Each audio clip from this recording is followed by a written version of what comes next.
안녕하세요. 자, 이번에 2021학년도 6월 5일날 치렀던 지방지 국어시험 문제를 해설해 보겠습니다. 자, 1번 문제부터 봐요. 이 빗줄 친 부분이 바르게 쓰이지 않은 거 됐습니다. 웬일이니 했을 때, 이제 우리가 공부할 때 웬과 웬으로 공부하지 않았고 웬과 왠지로 공부했죠? 그러므로 왠지의 경우에만 오의 웬을 쓰고 그 나머지는 모두 웬. 따라서 웬일이냐 맞죠? 다음 2번 정답이죠? 우리 몇일은 없고 몇일은 이제 없어졌고 즉 모두 소리 나는 대로 며칠 하고 쓴다. 이건 쉽게 맞출 수 있다고 봅니다. 정답은 2번. 자, 굳은 살이 박이다죠. 그리고 주말이면 의뢰하고 어이를 씁니다. 모두 여러 번 출제됐던 것이라 어렵지 않게 풀 수 있던 문제. 다음 2번. 자, 조사의 쓰임이 옳은 거.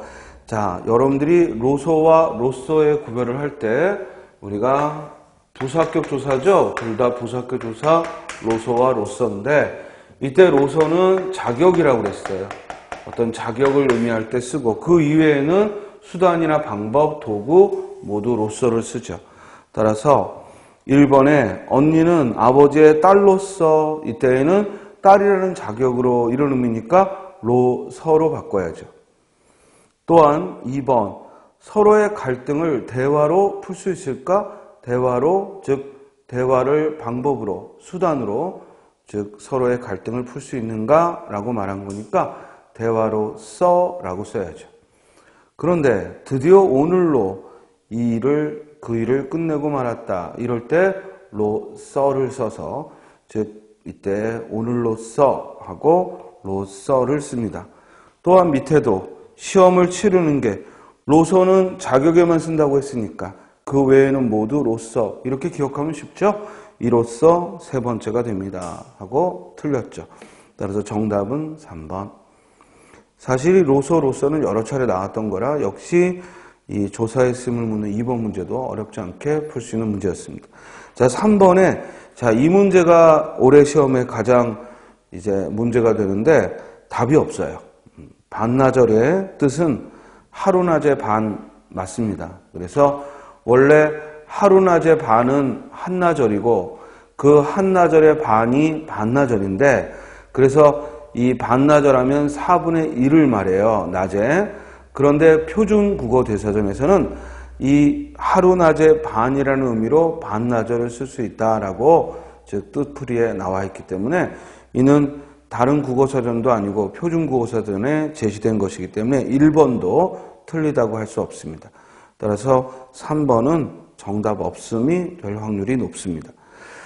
일단은 즉 출제한 입장에서는 1번을 답으로 했거든요. 그래서 반나절은 한나절의 반 해서 반나절하고 1번을 답을 했습니다만 반나절의 의미가 또한 한나절의 반의 의미도 있지만 하루낮의 반의 의미도 가지고 있기 때문에 즉 1번은 올바른 표현입니다. 달포하고 우리 포라는 전미사가 들어가면 그 기간보다 조금 남는 기간을 말해요. 해포 그러면 1년 조금 넘는 기간, 달포 하면은 한 달 조금 넘는 기간. 역시 여러 번 출제됐던 단어고요. 그끄저께 하면은 오늘부터는 사흘 전, 즉 사흘 전의 날을 그끄저께, 즉 어제 그제 그끄저께 하고 그저께 전날을 그끄저께라고 하고 이는 오늘부터 시작하면 사흘 전을 의미합니다. 맞고요. 자, 해거리하고 해거름하고 헷갈리면 안 돼.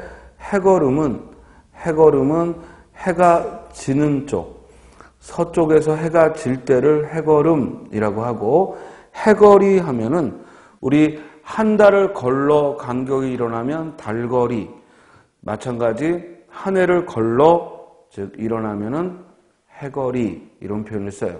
따라서 해거리와 해거름은 구별해서 표현을 해야 되고요. 따라서 3번은 현재의 선택지에서는 답이 없습니다. 다음 4번은 관용 표현이 나오는데 즉 몹시 가난하다는 의미로 우리가 가랑이가 찢어질 것 같다. 맞고요. 그러나 중간에서 연결해 주는 걸 호흡을 맞춘다고 하지는 않죠. 우리 중간에서 연결해 주면 관용어로 뭐라고 하죠? 그렇지. 다리를 놓다라는 말이 있지. 그지? 다리를 놔줬다. 다리를 놓다라는 말이 있죠. 2번은 틀렸습니다. 정답은 2번. 자, 상대방을 깔보고 비웃을 때 코웃음 치다 맞고요. 4번에 실제보다 비쌀 때 우리가 바가지를 쓰다라고 말합니다. 다음 5번 문제 봅니다. 기억 리을에 대한 설명으로 옳지 않은 거. 춘향전이라는 고전을 들었지만 실제에 묻고 있는 건 그 표현 방법을 묻고 있기 때문에 현대어로 옮겨서 질문했습니다. 1번 기억에 이때 월매딸 춘향이도 또한 시서 음률이 능통하리 천중절을 모를 소냐?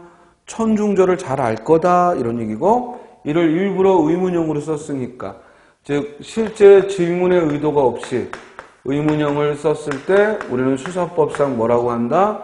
서리법이라고 하죠. 일부러 의문형을 써서 강조해 줄 때 서리법이라고 하고 여기 서리법을 써서 춘향이도 천중절을 당연히 알 거라고 서술했죠. 자, 여기서 주의할 게 있어.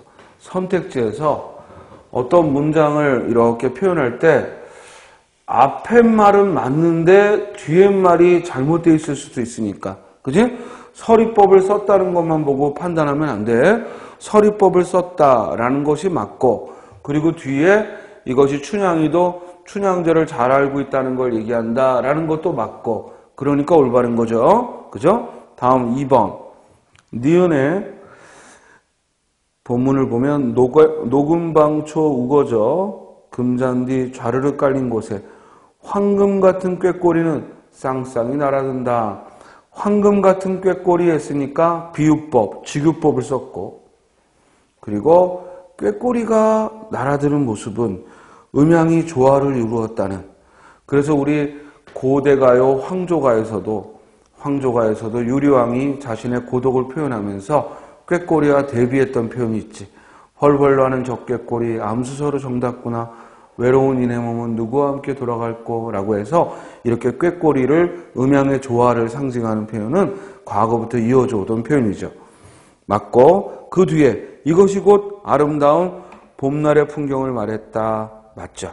그래서 그만큼 아름다운 봄날의 풍경을 가리키고 있고 그래서 우리 흔히 봄에 막 처녀총각이 설렌다는 것도 이런 음양의 조화가 봄날에 이루어지고 아름다운 봄 풍경에 처녀총각이 설레는 그런 아름다운 봄날이다 하는 표현이죠. 3번 한 번 굴러 힘을 주며 두 번 굴러 힘을 주니 발밑에 작은 티끌 바람 쫓아 훨훨 앞뒤 점점 멀어가니 머리 위에 나뭇잎은 몸을 따라 흔들흔들 자 훨훨 흔들흔들 이런 걸 우리 음성 상징어를 하죠. 따라서 음성 상징어를 사용하여 여기까지 맞죠? 그리고 이것은 춘향이의 그네 타는 모습을 시각적으로 표현하고 있는 거죠. 역시 올바른 표현. 그런데 마지막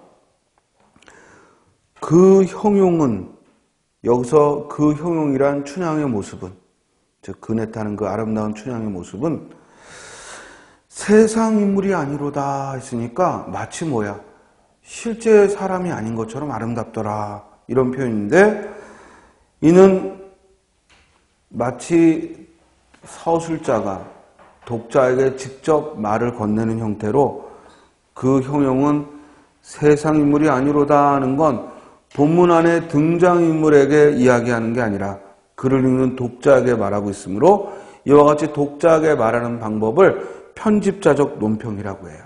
따라서 편집자적 논평은 서술자가 독자에게 직접 말을 건네는 형식을 말하고 이와 같은 편집자적 논평이 쓰였다는 건 맞는데 그 뒤에 이게 춘향의 내면적 아름다움을 나타냈다. 요게 틀린 거지. 춘향의 외모를 말한 거죠. 춘향의 외모가 세상 외모가 아닌 것 같더라. 세상 사람이 아닌 것 같더라. 이렇게 그 외모의 출중함을 말하고 있는 것이므로 내면의 아름다움을 말했다는 건 틀리죠. 따라서 5번의 정답은 4번이네요. 다음 6번. 자, 우리 작년도 지방직과 올해 지방직을 비교했을 때 작년에는 국어 지식, 즉 문법과 어문 규정에서 5문항이 근데 올해는 요게 겨우 두 문항만 나왔고요. 두 문항, 즉 1번과 2번만 즉 국어 지식에 해당되는 문제였고, 그 다음에 독해가 작년에는 13문제가 나왔는데 올해는 15문제. 그래서 이 독해의 비중이 매우 커졌음을 볼 수가 있어요. 그리고 이제 어휘 문제는 작년에 2문제 정도가 나왔고, 올해도 2문제 정도, 3문제죠. 3문제 정도 어휘 문제를 보이고 있습니다. 그런데 독해가 비중이 커졌지만 사실은 뭐 13, 15은 큰 의미가 없는데, 그 독해 문항 안에서 이제 문학과 비문학을 구별을 한다면 문학과 비문학의 비중에서 문학이 한 4문제 정도, 작년에도 4문제, 올해도 4문제였고, 대신 비문학 분야가 이제 좀 더 커졌는데요. 특히 이 실제적인 대화, 이 대화를 주고 이 대화의 기술을 묻는 유형이 지금 3년 내내 출제되고 있어요. 그런 유형이 지금 즉 6번 문제입니다. 6번 문제에 이런 일상적인 대화를 주고 이 대화에서 A와 B의 그 말하기의 설명으로 적절한 걸 물었어요. 먼저 A가 프레젠테이션을 마친 후 검토하고 연락드리겠습니다 라는 답변을 받았는데 아직 연락이 없어 고민이다 라고 했어요. 그랬더니 B가 아니 어떤 연락을 기다린다는 거죠? 했더니 A가 제안서를 승낙했다는 답변이잖아요. 그러니까 즉 프레젠테이션을 마친 후 상대방이 검토하고 연락드리겠습니다 라는 말을 A는 승낙으로 알아들었다 이 말이지. 승낙으로 알아들었는데 그래서 지금쯤은 연락이 와야 할 텐데 싶어요. 했더니 B가 글쎄요. 보통 그런 상황에서는 완곡하게 거절하는 의사라고 볼 수 있는데요. 하고 B는 오히려 검토하고 연락드리겠다라는 말을 완곡하게 거절했다라고 받아들였다는 거죠. 이해됐어요? 그러면서 요즘 같은 코로나 시기에 이전과 동일한 사업 효과가 있을지 궁금하다고 말한 걸 보면 알 수 있죠. 했더니 A가 네 기억나요. 하지만 궁금하다고 말했지. 사업을 수용하지 않는다는 거 아니지 않나요? 그러면서 답변할 때도 굉장히 표정도 좋고 박수도 치고 이렇게 표현을 했어요. 자, 1번. A와 B는 고객의 답변에 대해 제안서가 승낙이라는 의미로 동일하게 틀렸죠? B는 오히려 거절의 의사라고 받고 A는 승낙이라고 받고요. 2번. A는 동일한 사업의 효과가 있을지 궁금하다는 표현을 부정적이라고 생각하지 않았죠? 틀렸고 그와 같은 생각을 한 건 B였죠. 3번 B는 고객이 제안서에 의문을 제기한 내용을 근거로 해서 고객의 답변에 대해 판단을 했죠. 즉 무슨 말이냐면 B가 즉 그럴 때는 거절이고 그리고 그 이유는 과연 사업적 효과가 있을지 궁금하다는 이런 의문을 제기한 걸 보면 이는 부정적이다 이렇게 근거를 삼았죠. 정답은 3번.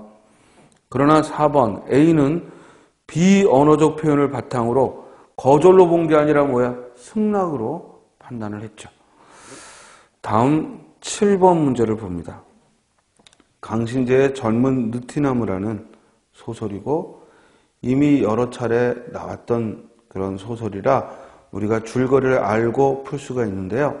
바로 그 서로 간에 즉 재혼한 사이에 아들과 딸로 만나서 그러니까 서로 피는 안 섞였지만 결국 온누이지.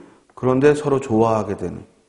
그래서 현실에서 이제 이루어지기 힘든 그런 젊은이의 사랑을 그리고 있는 소설입니다. 1번. 나는 형규도 나와 같은 감정을 갖고 있길 기대하고 있다. 윗글에 써 있죠. 윗글에 즉 밑에서 두 번째 즉 이 괴로움과 아니지 첫 번째 두 번째 즉 나는 무슈리의 아들인 형규도 마찬가지다. 그와 나는 순진한 타입이다. 순전한 타인이다. 즉, 예. 밑에서 세 번째. 그래서 그와 나는 그런 의미에서 순전한 타인이다 하고 왜 나는 그 일을 그대로 알아서는 안 되는가 한 다음에 그 다음 단락에 그죠? 나는 또 물론 그도 나와 마찬가지로 같은 일을 생각하고 있기를 바란다라고 써 있으니까, 그지? 써 있으니까 항상 국어는 부합하느냐의 여부는 내 생각으로 하는 게 아니라 윗글에 직접 써 있는가 아닌가로 판단하라고 했으니까 1번 나와 있고 2번 나와 형규는 혈연적으로 아무런 관계가 없고 법률상 운운이다. 방금 읽었던 구절에서 확인할 수 있고 나는 형규에 대한 감정 때문에 무슈리를 아버지로 부르는 것에 거부감을 갖는지 여부는 나오지 않았죠. 그렇죠? 무슈리가 엄마와 재혼한 그를 아버지라고 부르기 어려운 건 그런 말을 발음해 본 적이 없는, 그러니까 이름이 무슈리라고 하는 그 발음이 입에 익지 않아서 그래서 어색한 거지 결코 거부감을 갖고 있다고 얘기한 건 아니죠. 정답은 3번. 자, 7번은 어떤 문제냐면 바로 소설 같은 걸 주고 짧은 시간 안에 이 등장인물의 성격을 파악하느냐, 등장인물의 성격을 파악할 수 있는가, 이런 유형의 문제를 내고 있습니다. 자, 따라서 7번의 정답은 3번이고요. 자, 8번으로 가면 글쓴이의 견해에 부합하는 대응. 자, 글쓴이의 견해에 부합하는 대응이다라고 했으니까 이 글의 주제와 가장 밀접한 예시를 찾는 거죠. 정중하고 단호한 태도를 보이는 것과 수동적이거나 공격적인 반응을 하는 건 엄청난 차이가 있다. 그래서 먼저 수동적인 사람들은 마음속에 있는 자신의 생각을 표현하면 분란이 일어날까봐 두려워한다. 그러나 자신의 의견을 말하지 않는 한 자신이 원하는 걸 얻을 수 없다. 이와 반대로 공격적인 태도는 하고 수동적인 반응을 보이는 입장과 공격적인 입장을 보이는 걸 설명을 했어요. 그런 다음 이 글에 가장 부합하는 것을 물었어요. 1번, 좀 그러긴 하지만요. 괜찮아요. 창문 열고 피우세요. 자, 이는 수동적 반응이야? 아니면 공격적인 반응이에요? 수동적인 반응이죠. 왜냐하면 공격적인 반응을 하는 사람은 직설적으로 표현한다고 했고 수동적인 반응을 하는 사람은 다른 사람의 입장을 고려해서 말을 조심한다고 했으니까 1번은 수동적인 반응이죠. 그런데 윗글의 필자는 첫 단락 맨 끝에 있듯이 단호한 주장은 명쾌하고 직접적이며 요점을 찌른다라고 해서 얼마든지 상대방을 존중하면서도 자기 의견을 내세울 수 있다는 게 이 필자의 태도니까, 즉 싫은 건 직접적으로 단호하게 말하는 것이 오히려 더 바람직하다라는 것이 필자의 생각이죠. 그러므로 1번은 수동적인 반응이라 틀렸고 2번 안 되죠. 좀 참아보시겠어요? 이것도 역시 수동적인 반응이죠. 그런데 3번 안 피우시면 좋겠어요. 연기가 해롭잖아요. 자, 상대방을 탓하는 게 아니라 객관적인 건강 문제를 들어서 즉 피우지 않는 게 좋겠다고 했으니까 이는 적극적인 반응을 한 것이죠. 정답은 몇 번? 3번. 그러나 4번 물어봐줘서 고마워요. 피워도 그렇고 안 피워도 좀 그러네요. 단호하지 못하죠? 자기 입장을 분명히 표현한 게 아니니까 가장 적절한 건 3번이죠. 자, 역시 8번 문제도 우리가 일상적인 그런 주제를 묻는 문제이보다는 즉 주어진 글 속에서 지금 얘기하고 있는 즉 수동적인 반응과 공격적인 반응, 이걸 얼마나 이해했는가, 이런 질문이에요. 그래서 그 질문을 이해하고 그에 적절한 예시를 묻는 것을 답으로 하는 것이죠. 자, 9번은 한자 성어 문제죠. 자, 어휘력 문제에서 한자 성어는 작년 올해 역시 즉 한 문제씩 출제가 됐고, 이번에는 조금 더 쉬운 문제였어요. 자, 선생님이 항상 한자 성어는 뭐다? 본문 안에 힌트가 있다. 그러면 빈칸에 들어갈 말은 뒤에 오는 말과 호응을 해야 될 거 아니에요.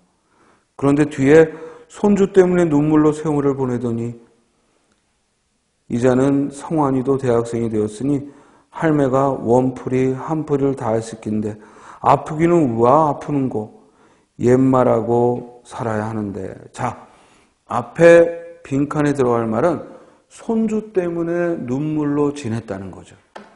즉 이렇게 누군가를 걱정하느라고 잠도 못 이루고 잊지 못하고 눈물로 지냈다는 것이니까 이와 가장 잘 호응하는 즉 한자 성어는 오매불망밖에 없죠. 따라서 정답은 1번. 망운지정은 어버이를 그리워하는 거고요. 염화미소는 말하지 않고도 통한다. 즉 이심전심과 같은 말이죠. 염화미소는 말하지 않고도 통하다. 이심전심과 같은 말이고, 배가절연은 지인, 즉 절친을 말하죠. 배가절연, 즉 절친을 말합니다. 우리 다른 말로 지음이라고도 하죠. 지음. 절친을 가리키는 말입니다. 9번의 정답은 1번이 되겠습니다. 자, 10번은요. 작년에는 우리 고전문학의 탈춤과 가전체 문학이 나왔었는데, 이번에는 고려 말의 시조와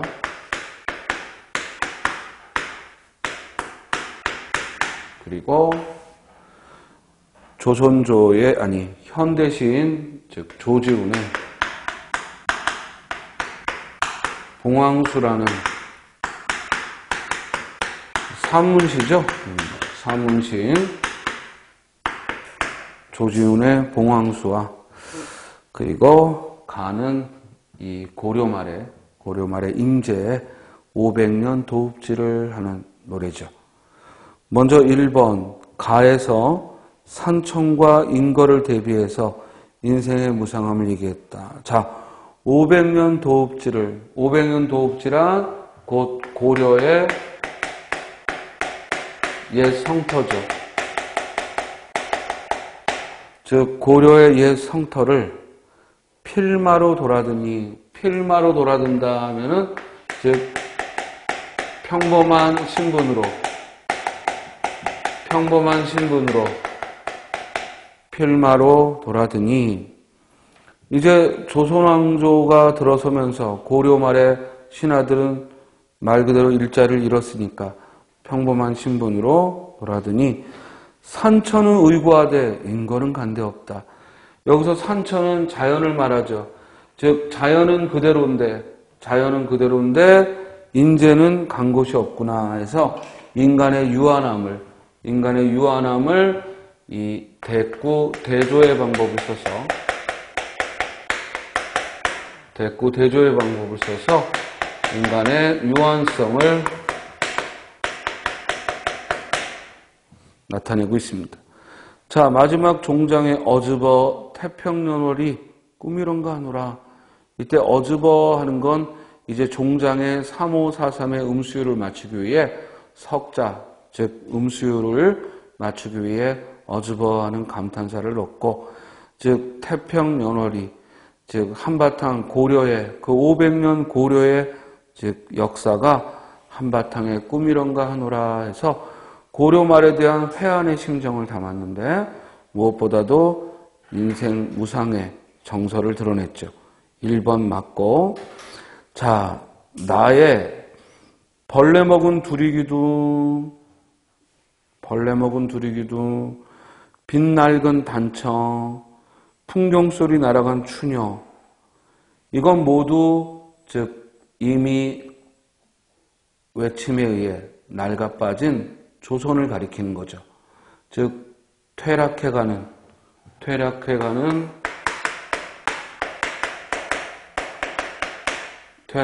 이 고궁의 모습을 통해서 즉 몰락한 조선을 상징적으로 드러냈어요. 그래서 거기 산새도 비둘기도 둥지를 마구 쳤다 할 때 산새와 비둘기는 바로 그 외세, 산새와 비둘기는 바로 우리 근현대사에 마구 들어왔던 외세의 침략을, 외세의 침공을 산새와 비둘기가 둥지를 마구 쳤다라고 했죠. 그러면서 조선이 망한 원인을 사대주의로 보고 있어요. 그래서 큰 나라 섬기다 거미줄 친 옥자 위에, 큰 나라 섬기다가 망했다는 얘기거든. 즉 사대주의로 인해 망했다는 거거든. 그 옥자 위에 여유주 희롱하는 쌍용 대신에, 여기서 쌍용은 바로 중국의 황제만이 표식을 삼을 수 있는 것이고, 그래서 우리 조선의 왕은 봉황으로 표식을 삼았다는 거죠. 따라서 쌍용과 봉황은 바로 큰 나라와 작은 나라를 상징하는, 그래서 조선은 큰 나라가 아닌 작은 나라이므로 봉황을 상징물로 삼았다는 걸 보여주는 거죠. 그러므로 2번, 나는 쌍용과 봉황을 대비함으로써 사대주의적 역사에 대한 비판적 시각을 드러냈다. 맞죠? 다음, 이 가는 변함없는 자연과 그리고 사라진 고려의 신하들, 인간의 유한함을 먼저 제시하고 마지막에 자신의 정서를 드러내는 성경 후정의 구성을 취했다면, 이 조지훈의 봉황새도 역시 앞에는 퇴락한 고궁의 모습, 그리고 뒤에 어느 땐들 봉황이 울었으랴만, 여기서부터는 이제 남아있는 후손의 정서, 즉 맥수지탄의 심정, 맥수지탄의 그런 심정을 드러내는 거죠. 그래서 어느 땐들 봉황이 울었으랴만, 푸르른 하늘 및 추석을 바꿔가는 나의 그림자, 폐옥 소리도 없다. 품성 옆에 정일품, 종구품, 어느 줄에도 나의 몸들 곳은 바위 없다. 즉 고궁의 종구품, 정일품 이런 자리에 나의 몸들 곳이 없다는 얘기는 나라가 망했기 때문에 나의 역사적 정체성을 상실했다는 거죠.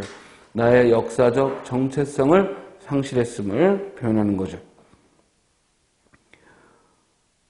어느 줄에도 나의 몸들 곳은 바위 없었다. 눈물이 속된 줄 모를 양면 봉황새야 구천에서 호곡하리라 라고 해서 이와 같이 맥수지탄의 심정을, 앞에는 퇴락한 고궁의 모습을 보여주고 뒤에는 맥수지탄의 심정을 보였으니까 이럴 때 공의, 성경 후정, 앞에는 풍경, 뒤에는 정서, 성경 후정의 구성을 보이고 있죠. 맞습니다. 그런데 4번, 가와 나는 모두 밑줄 쳐 정해진 율격과 음보에 맞춰. 우리 정해진 율격과 음보를 뭐라 해? 정형시라고 하거든. 그와 같은 정형시, 정해진 율격과 음보를 따르는 건 정형시인데, 시조는 정형시가 맞죠. 사음보의 3, 4조의 음수율을 지키고 사음보의 음보율을 지키는 정형시인 게 맞지만, 이 조지훈의 봉황수는 산문시야. 아예 행과 연의 구별도 없이 마치 산문처럼 줄을 바꾸지 않고 쭉 썼다고. 따라서 이는 정해진 운율을 맞춘 게 아니죠. 따라서 정답은 4번이죠. 그래서 그 내용과 형식상 두 작품의 고전 문학과 고전 작품과 현대 작품의 비교를 묻는, 사실은 수능 세대들에겐 매우 익숙한 문제고 겨우 한 편씩만 나왔기 때문에, 수능은 한 서너 편 나오잖아요. 그런데 우리는 한 편씩만 나왔기 때문에 짧은 시간 안에 풀 수 있게끔. 왜냐면 수능은 시간이 1분을 초과하여 풀 수 있는 문제도 되지만 우리 시험은 늘 강조하지만 1분 이내거든. 그렇기 때문에 문제를 낼 때도 그 이상 뭐 더 복잡하게 내고 싶어도 출제 규정상 낼 수가 없어요. 그래서 이렇게 두 작품을 비교하는 문제였습니다.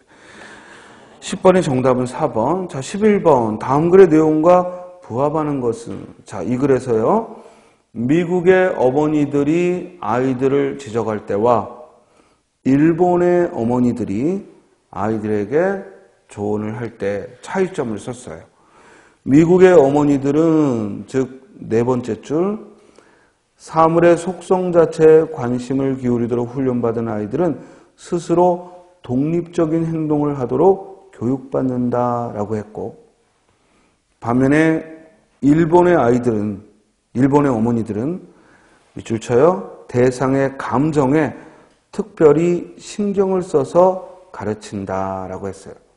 그래서 특히 자녀가 말을 안 들으면 네가 밥을 안 먹으면 고생한 농부 아저씨가 얼마나 슬프겠니? 이런 말을 해서 바로 그 대상의 태도, 정서를 강조했다는 거죠. 따라서 정답은 4번이죠. 미국의 어머니는 독립적인 행동을 하도록 교육하고 일본의 어머니는 자녀가 타인의 감정을 예측하도록 교육한다. 자, 이번 시험은 일치, 불일치 문제가 많았어요. 이 문제도 결국에는 글의 내용과 부합하는지, 일치하는지 이런 문제였고, 윗글에 쓰인 표현 그대로를 가지고 요약한 걸 답으로 쓰는 거였습니다. 자, 12번은 쌤이 평소에도 인공지능 또는 앞으로 인공지능이나 또는 뭐 이런 메타버스 등 이렇게 새로운 그 컴퓨터 문화와 관련된 것들은 출제가 반드시 될 거다 했는데, 주어진 문제는 인공지능에 대한 글이고 내용이 쉽죠. 먼저 첫 단락은 인공지능은 비즈니스 패러다임을 바꿨다 했고, 두 번째 단락은 인공지능이 과연 사람을 똑똑하게도 하고 혹은 게으르게도 하지 않을까 하고 의문을 제기했고, 세 번째 단락은 인공지능이 좀 더 편리한 삶을 제공하면 사람의 뇌를 어떻게 바꾸는지를 예를 들어가면서 설명했고요. 그래서 마지막에 네 번째 단락에서 이와 같이 기계에 의존해서 인간이 살아가는 데에는 오늘날 우리의 두뇌가 게을러지는 것을 보여주는 여러 사례 가운데 하나일 뿐이다. 따라서 인공지능이 발달하면 인간은 편리해지겠지만 두뇌는 게을러질 거다. 그러면서 이 필자는 GPS를 즉 예로서 들었죠. 우리 이 내비게이션이 등장하면서 거의 모두가 길치가 됐어요. 왜냐하면 내비를 따라 다니다 보니까 주변 풍경을 눈여겨두지 않으니까 갔던 길을 또 가도 내비가 없이는 못 찾는. 그래서 그만큼 두뇌가 게을러지고, 즉 우리 인간이 좀 더 게을러지는 그런 부정적 결과를 가져올 수 있다는 것이 이 글의 결론이에요. 따라 정답은 2번이죠. 즉 인공지능으로 인해 인간의 두뇌가 게을러지는 부작용이 일어날 수 있다. 다음 13번 문제, 역시 일치, 불일치 문제로 다음 글에 대한 이해로 적절한 거. 첫 단락에서는 유엔에서는 여러 언어를 공용어로 쓰지만 그곳에 근무하는 모든 외교관들이 이 공용어를 전부 잘해야 하는 것은 아니다라는 얘기를 했고, 두 번째 단락에서는 마찬가지 논리로 우리가 만일 한국어와 영어를 공용어로 한다고 해서 우리가 한국어와 영어를 모두 잘할 수는 없다. 이 얘기예요. 즉 유엔에서 여러 언어를 공용어로 한 것은 각각의 언어를 써도 불편함이 없도록 한 거지, 모든 유엔 직원들이 그 언어를 다 마스터한다는 얘기는 아니라는 거야.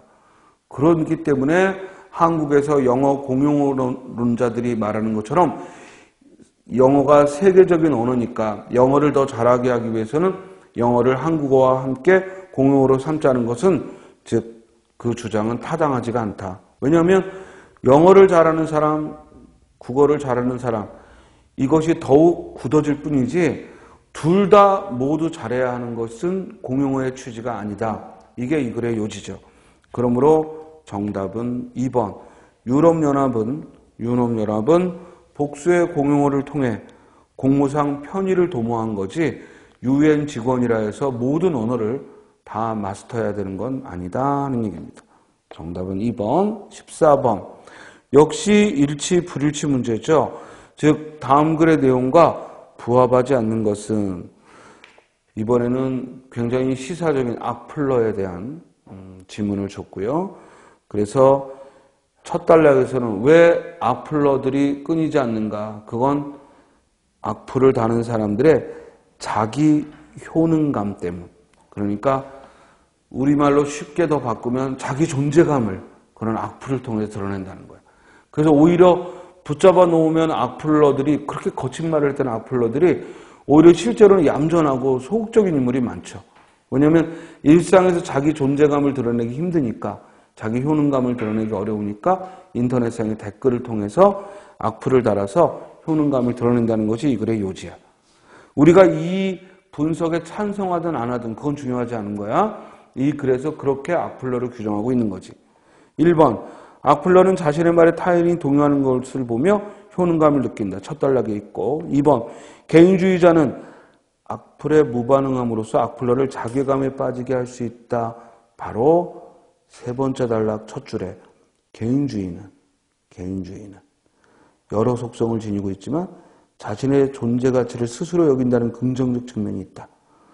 따라서 이와 같은 개인주의적 성향의 인물은 절대 남의 평가에 즉 좌지우지되지 않는다는 거죠. 이 얘기가 두 번째 단락에 있죠. 즉 두 번째 단락에 곧 중간에 보면 무시당했다는 생각에 오히려 자괴감에 빠질 수 있다. 개인주의가 안착된 사회에서는 자신을 향한 비판에 대해 그건 네 생각이야 라고 넘겨버리는 사람이 많다. 말도 안 되는 욕설이나 험담이 날아오면 제정신이 아닌 사람의 소행으로 웃어넘기거나 법적인 조치를 취한다라고 해서 개인주의는 악플러를 자괴감에 빠지게 할 수 있다 했고요. 3번에 자신의 삶을 잘 통제하는 악플러일수록 타인을 더욱 엄격한 잣대로 비판한다. 틀렸죠? 자신을 잘 통제하는 악플러, 즉 악플러는 오히려 자기 효능감을 즉 강조하고 자신을 통제하지 못하는 자죠. 그러므로 3번은 잘못된 설명을 쓰고 있습니다. 정답은 3번. 반면에 우리나라에서 악플이 많이 나오는 거 남의 말에 너무 신경 써서 그래.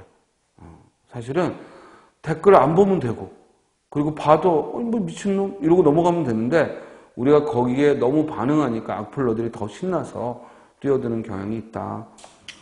근데 사실 어느 누구도 이렇게 누구라도 볼 수 있는 그런 게시판에 자기 욕을 써놓고 있으면 마음이 편하기는 어렵지. 그런데 자기 존재감이 강한 사람일수록 그런 표현들에는, 그러니까 자기를 아끼는 개인주의자일수록 그런 표현들에 별로 우리가 관여하지 않는다는 얘기입니다.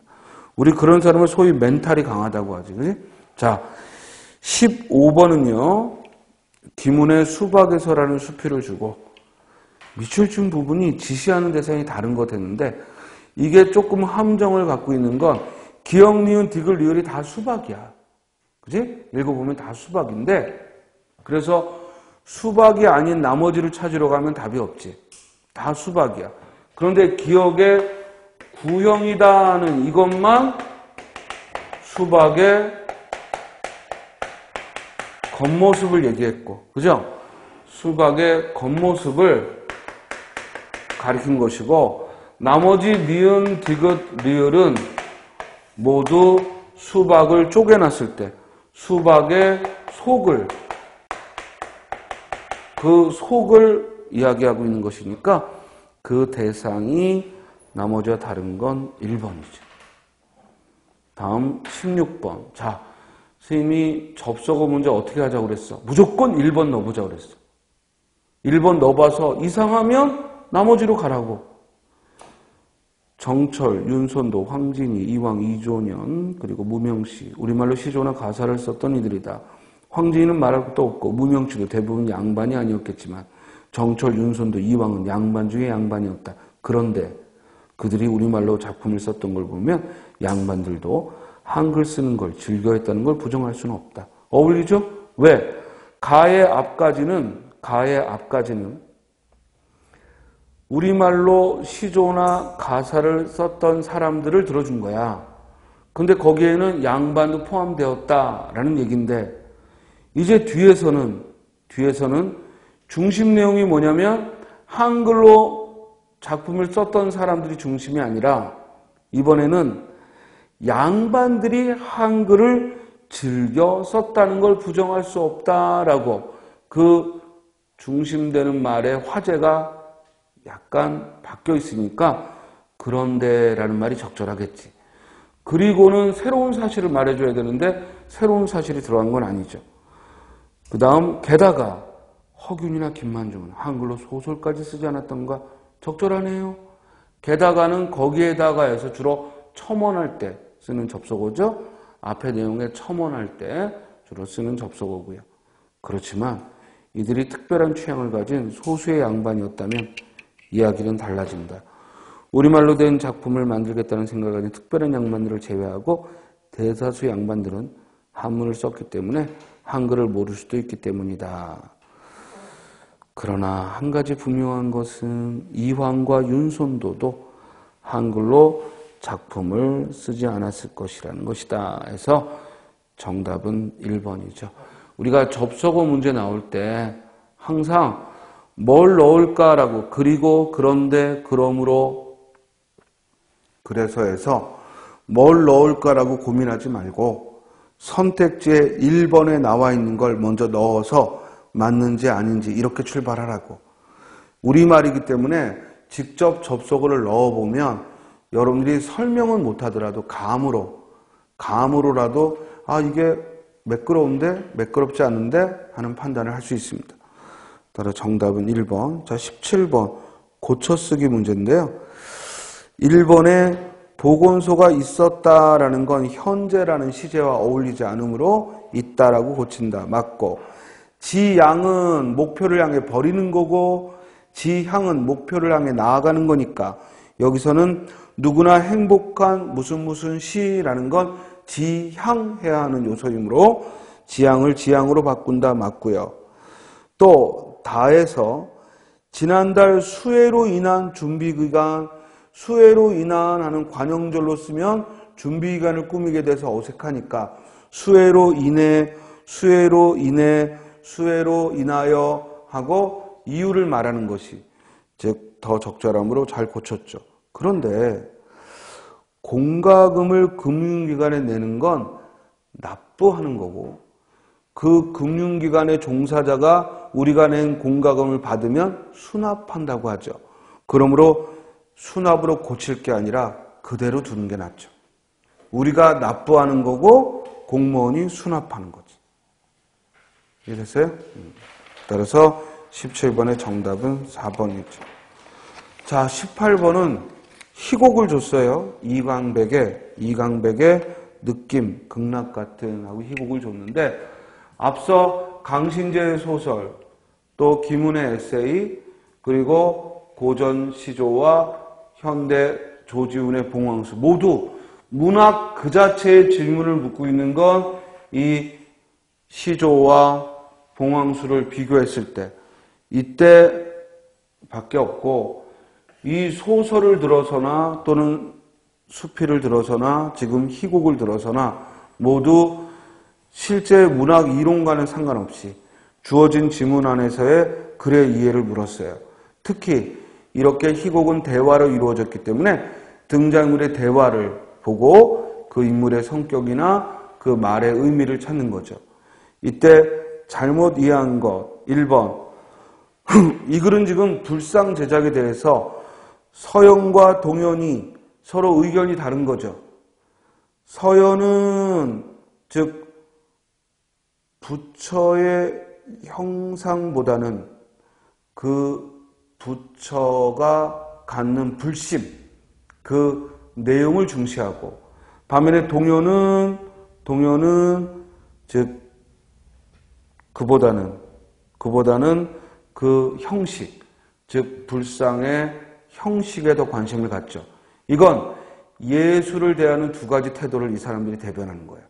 즉 서연은 예술의 형식을 강조하는 인물이고, 동연은 예술의 형식보다는 이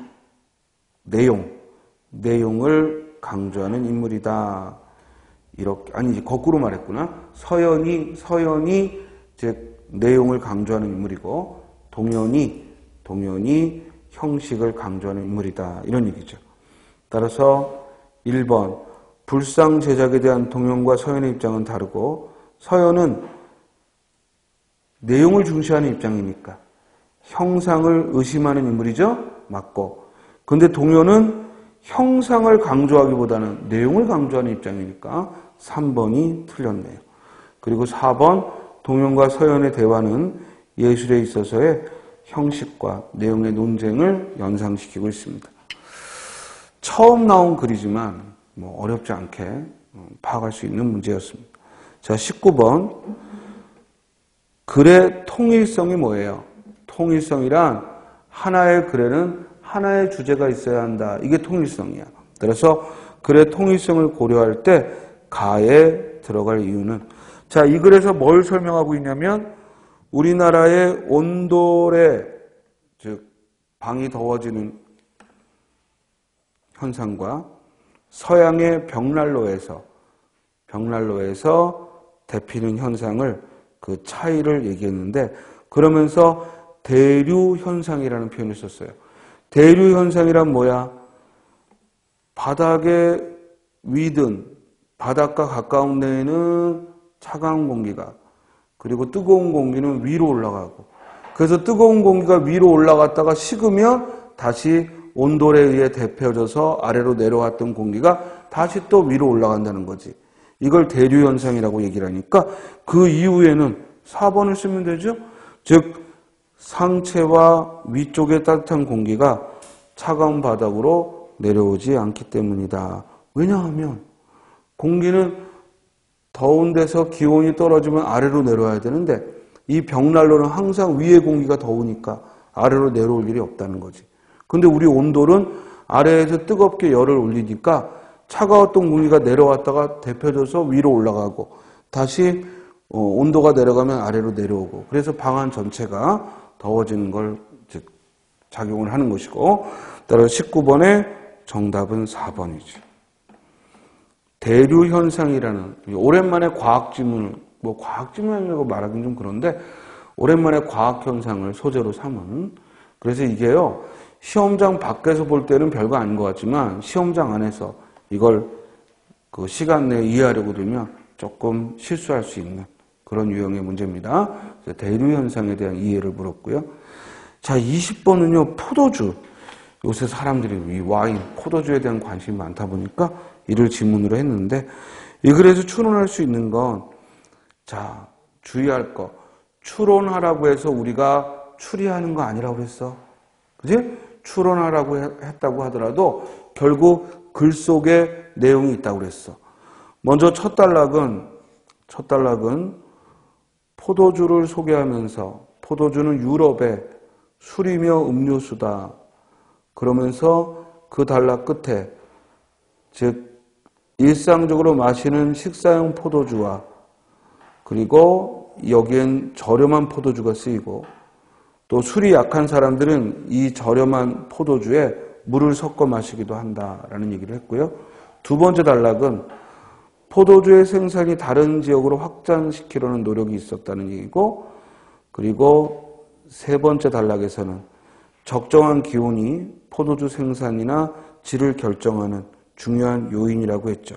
그래서 고급 포도주는 너무 덥지도 않고 너무 춥지도 않아야 한다고 했고, 마지막 단락에서 포도주의 수요는 전 유럽적인데 생산은 이렇게 제한되기 때문에 그만큼 포도주가 고가품 취급을 받았다고 했죠.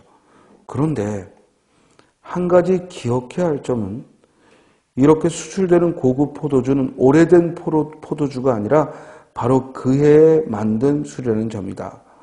우리는 포도주는 오래될수록 좋아진다고 믿는 경향이 있지만 대부분의 백포도주 혹은 중급 이하 적포도주는 시간이 지날수록 오히려 품질이 떨어진다.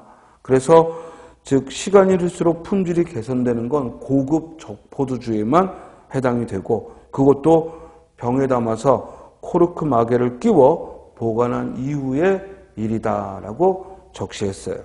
그러므로 가장 윗글과 윗글의 설명을 그대로 가져오고 있는 건 4번이죠.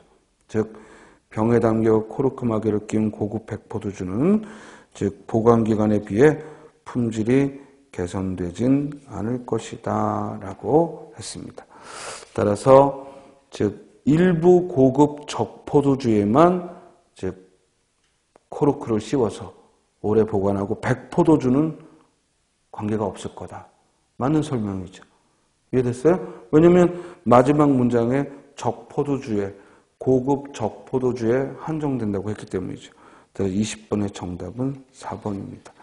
자, 그래서 전체적으로 이 출제 경향은 작년과 큰 이견 없이 유사하게 나왔습니다만 한 가지 이제 아쉬운 건 3번 문제가 어휘 문제였는데 어휘 문제가 지금 2문제 나왔잖아. 이 날짜와 관계된 단어하고 한자 성어 그리고 하나 더 그 밑에 관용어 이렇게 3개 나왔는데 안타깝게도 그 중에 하나가 정답이 없는 그래서 모든 것이 올바른 표현인 것이라 조금 열심히 풀었던 친구들에게는 서운하지 않을까라는 생각이 들고요. 자, 스님이 볼 때 정상적인 학습을 한 친구들이라면 이 문제에서는 대체로 85점에서 95점, 85점에서 95점 정도면은 충분히 국어 시험만으로 본다면 잘한 편에 속할 겁니다. 왜냐하면 이 독해 지문이요, 이렇게 시험장 밖에서 그냥 풀 때는 답이 보여요. 막 보여. 근데 시험장 안에서 풀 때는 지금처럼 그렇게 풀리지가 않아. 그렇기 때문에 항상 시험은 끝나고 나면 어렵지 않게 느껴져. 그런데 막상 시험장에서 풀 때에는 지금보다 훨씬 더 긴장감이 있고 또 5과목을 100번 안에 풀어야 된다는 그런 중압감 때문에 우리가 서두르다 보면은 글이 잘 눈에 안 들어오고 그럴 수가 있습니다. 다만 이번 시험에서 조금 독해에서 시간을 잡아먹을 수 있는 건 이 아까 과학 현상 즉 나왔을 때 온돌과 벽난로의 그 차이를 설명하는 글은 우리가 좀 익숙하지 않기 때문에 조금 시간이 걸리지 않았을까 싶고요. 또 대화에 관한 그런 문제를 물었을 때도 결국 대화 내용을 모두 살펴야 되는데 이걸 이제 평소에 얼마나 빨리 읽는 걸 연습했느냐에 따라서 달라지지 않을까 싶습니다. 자, 오늘 2021년도 지방직 문제 기출을 같이 한번 봤습니다.